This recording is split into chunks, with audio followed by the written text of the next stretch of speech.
Jam. Cooler and a flyer too. What's up, everybody? Welcome back to the show that's cooler and fly to A1 Forever Sports. It's me again, Chris Tipmore. Why settle for less when you can have more at the vision and be generational because it's always time to be. Today, we got a special show for you guys. Special guest, second time on the show, 92.9 The Game's morning show, and Squidbilly Nation. Go ahead and stand up as we're having Beau Morgan, aka Squidbilly, on today. Let's bring him in right now. Yes, sir. Welcome back to the show, everyone.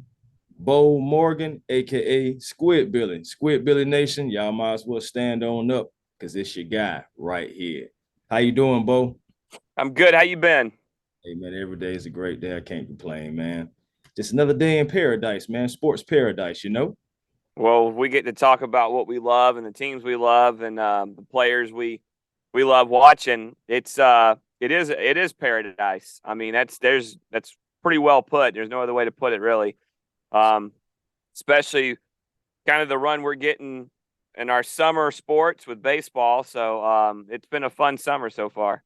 Yes, sir. Those Atlanta Braves, man. You know, it's just best team in baseball. Might as well go ahead and just say it. Defying all odds right now. You know, still missing some starting pitching. Actually has some bullpen issues as well.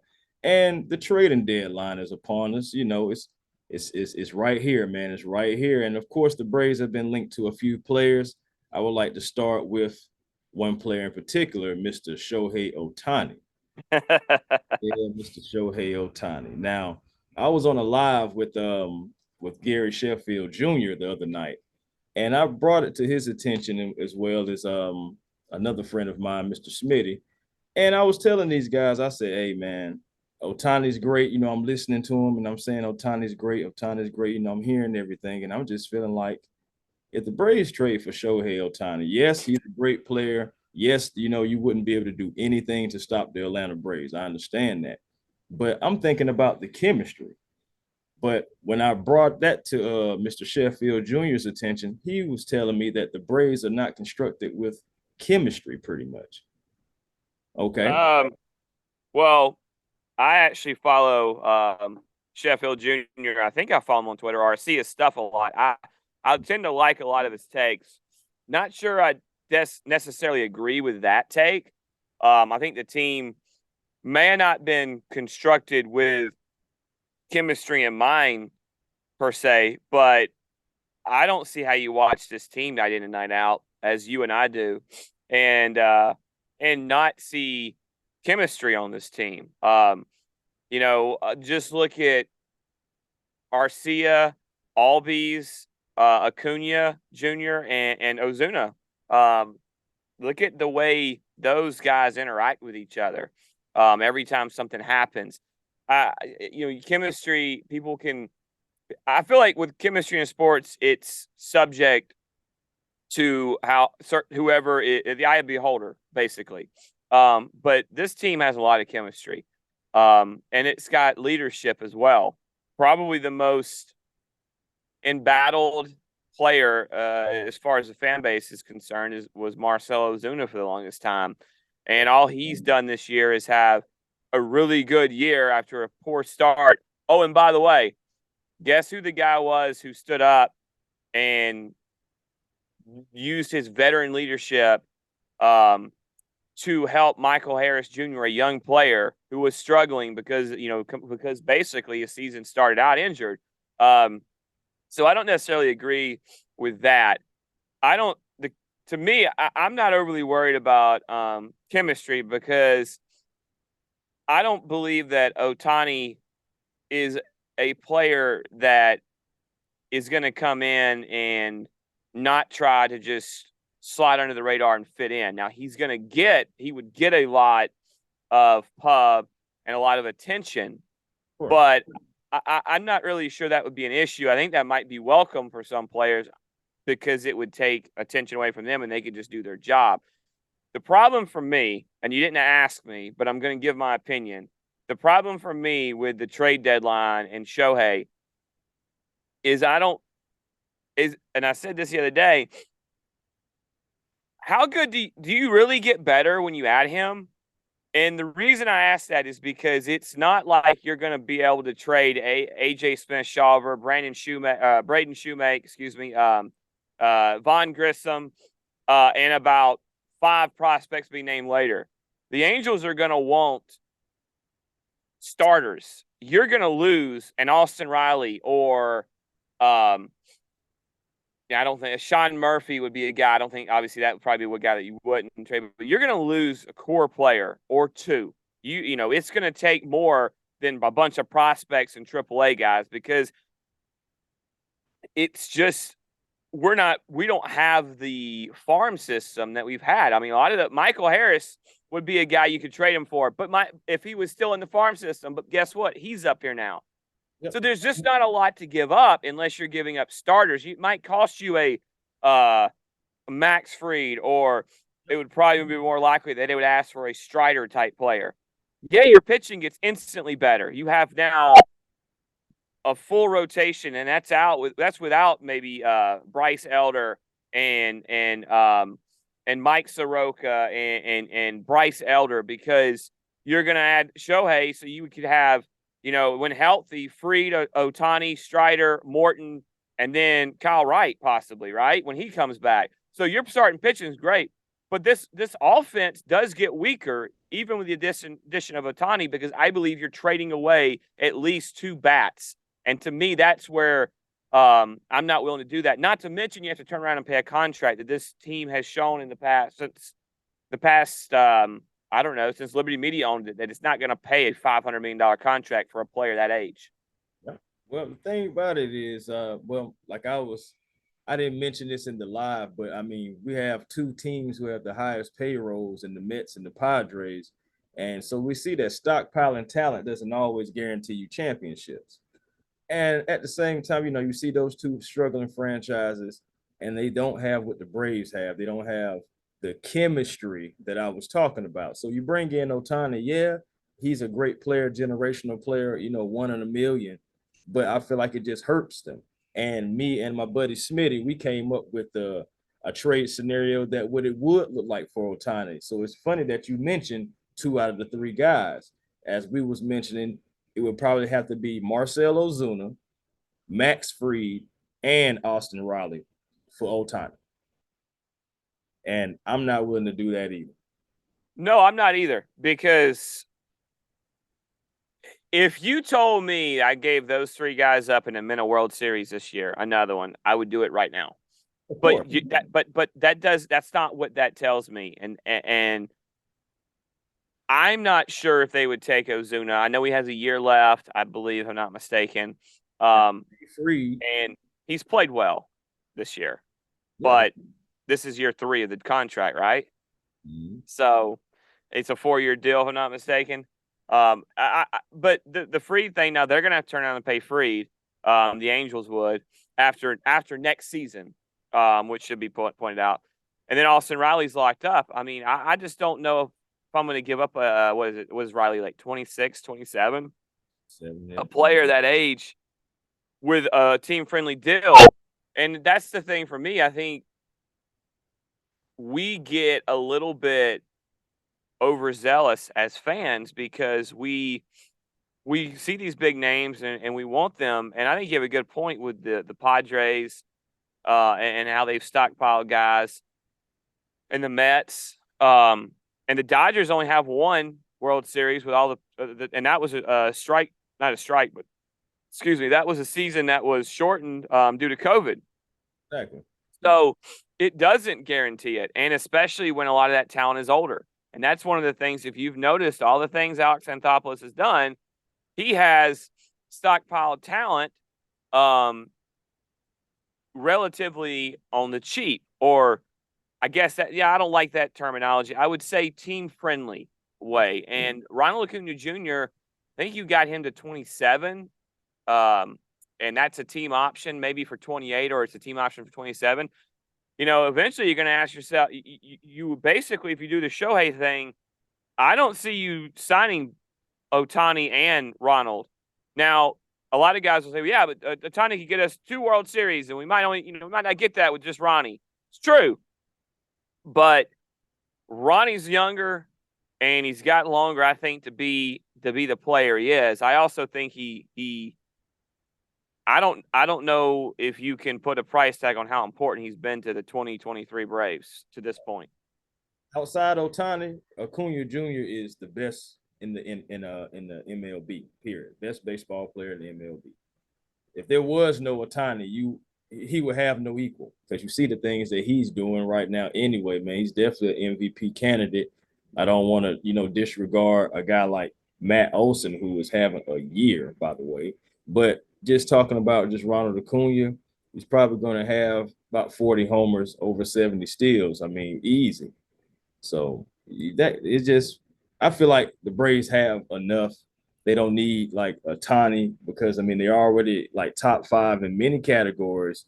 Spencer Strider is the ace right now. You still have injuries with Wright and Freed trying to come back. Since Soroka's still trying to get his thing together. Yeah. The problem is a few Tommy John surgeries, some injuries to that bullpen. So with the trade deadline coming up, I've been hearing a lot about Josh Hader. Now, Hader, I like the name. I like him for the bullpen. It would be, it really would be a big boom for Atlanta, I think. But hefty price, man, and he's still a rental. We still would have to, I believe, sign him, and they have a trade package for him as well. That I seen. Also, I'm gonna run this by you and let me know what you think about this. So they were saying Vaughn Grissom, AJ Smith Schwaber, and also Spencer Swallowback. The Smith Schwaber one's touchy for me. Here's the deal. I would say the team's going to say no, and here's why. This team has been under Alex Anthopoulos. If you go look at the trades he's made at the deadline, he's brought in guys normally with years left on their deals, and you're giving up guys basically who either there's no years left on their deals, or their time is almost up in the minors. And so I'm just not sure if he would give up that much. I'm also, Hader's an interesting one because he is on a 1-year deal, if I'm not mistaken, and like you pointed out, and it's just interesting if San Diego is going to if they're going to buy or sell, because we've seen teams like the Braves be at the same kind of a similar point as they are at this point in the season and not sell. I mean, the Padres are only 5 games under 500, but they are 10 games out of the West. But now the wild card standings, they're 6.5. So they've got time in a very competitive division. But maybe if I don't get rid of if I could keep Smith Schauber, I could probably do that deal. Vaughn Grissom's future is very much in doubt to me, because Braden Shoemake has gotten better with his bat. He was already better defensively. And when you take an average bat in this lineup and you have that defensive makeup to you, you know what you get? You get Orlando Arcia. There you go. Or Arcia's had a phenomenal bat this year. He's been protected. So to me, Arcia is very cheap right now. And so Vaughn Grissom's a guy you could part with. I'm not sure where the future is for him, to be honest with you, on this team. If they think it's in the outfield, I do believe he would be playing a lot out there. I'm not really sure what he's done in the minors. I'm not sure how much he's played in the outfield, but that's definitely something they would do. The one thing I would say is I want to touch something you said, because I think I enjoyed the conversation. You gave Matt Olson his kudos, but you did it while saying, hey, Ronald Acuna Jr. is still the man. And you're absolutely 100% accurate with everything you said. Matt Olson has been the guy even saying, I'm not doing what I'm doing without Ronnie doing what he's doing. And it's so true. When you have a guy like that at the start of the lineup, and you're feeding off that, or you're getting opportunities to hit. I mean, there's just no holes, man. Because there are no holes in this lineup. I mean, when guys are cold, they're still dangerous. That's the best part about it. I mean, Austin Riley has been cold for how long? And now all of a sudden he has in 3 games, he has 6 extra base hits, 4 of them homers, and 11 RBIs. Yeah. I mean, are you kidding me? Save the day. Crazy. Man, these Braves, man, they're resilient, man. They're a very resilient bunch. I don't think that gets talked about enough. Like we know about the bats. We know about, the pitching. We just know about, the moxie of Acuna and just, everyone being too small. We know the dominance. We know that's easy. But if you dive into the Atlanta Braves, you see just how resilient this team is. And I believe why is because one word, chemistry.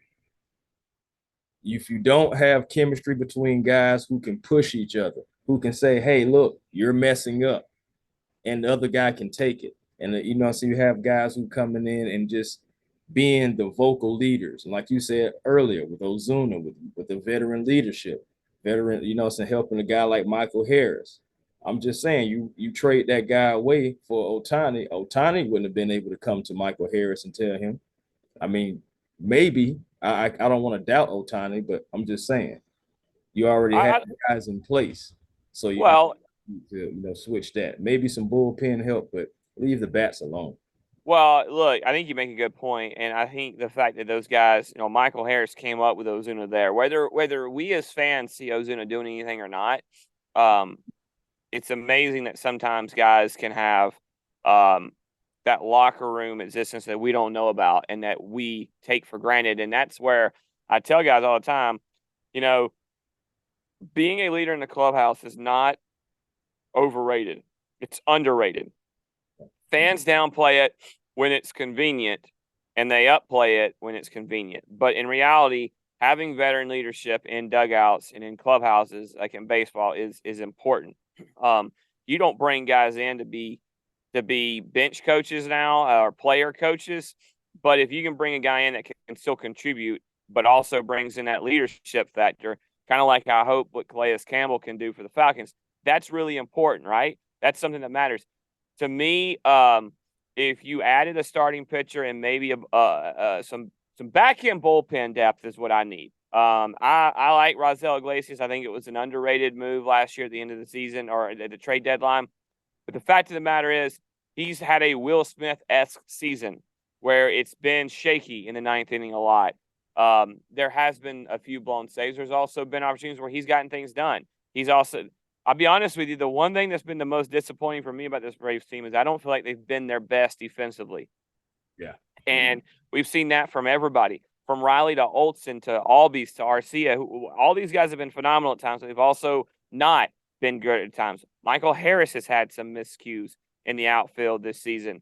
So it just defensively, it's been a little bit left to desire. But the fact of the matter is, back end bullpen help to me is the most important thing on July 21st. In agreement with you very much, my good man. Very much so. Before we get out of here, man, I want to ask you a question, man. Coming in up with Falcons training camp, really coming. I know the rookies are already there. But when the veterans hit, man, and everything is really full blown, full going, who's the one player that you feel would be possibly the standout in Falcons training camp? As a surprise guy? Or just, I guess you can say a surprise guy. We can go with that. Well, let me answer it this way. The guy that I am looking at that I want to see him make noise in training camp enough to where he's looked at as a standout or maybe a surprise at where he's at in his NFL career. That's Troy Anderson. That's a guy that I'm really looking to, because Michael Walker is a guy I've gotten to be around, and he's a phenomenal human being. But I felt like Michael Walker at times last year was in position to make plays and did not make them for whatever reason or another. And it kind of led to where at the end of the season, the last 5, 6, 7 games, you saw Troy Anderson's snap count go up and Michael Walker's go down. Rashaan Evans his snap count at that time, was not affected.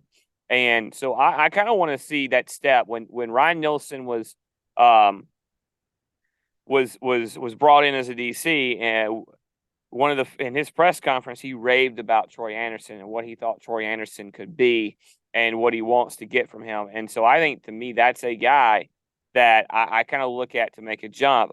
You can go anywhere with this because there are some on defense anyways, because there are so many fresh faces like a David Onyemata, Jeff Okuda, you got Mike Hughes, like you got Jesse Bates, but to me, Troy Anderson, I want to see his coverage take a step up because he has the sideline to sideline speed. I'm also interested in see how Ellis as another guy that came over from New Orleans is a guy that you can see. But to me, Troy Anderson, I'm really interested in that second year step, and if he can take a jump in his second year, because I think the speed of this year, I feel like he's just going to be learning the new defensive playbook or the scheme or what they want to do, and not really the speed of the game. See that,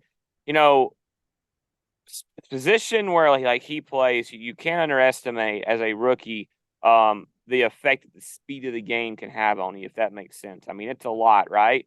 So I'm gonna be very interested in how the step he takes possibly. Okay, you hear it there, Troy Anderson. Beau's looking at you.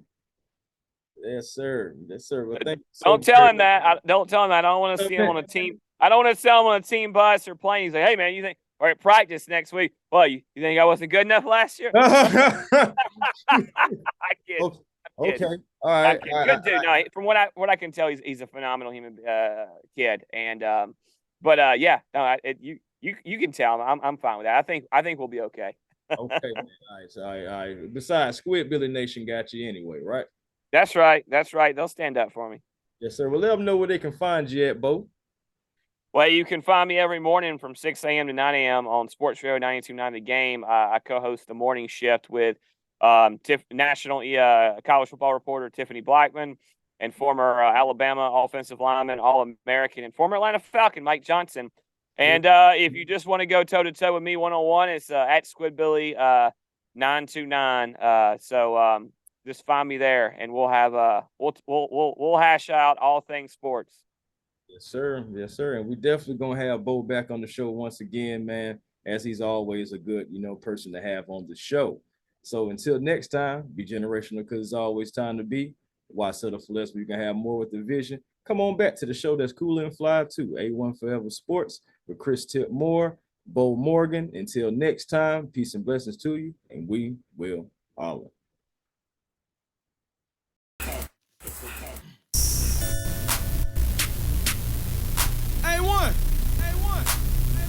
Yeah, truly. Cooler and I'm flyer too. Jam. Cooler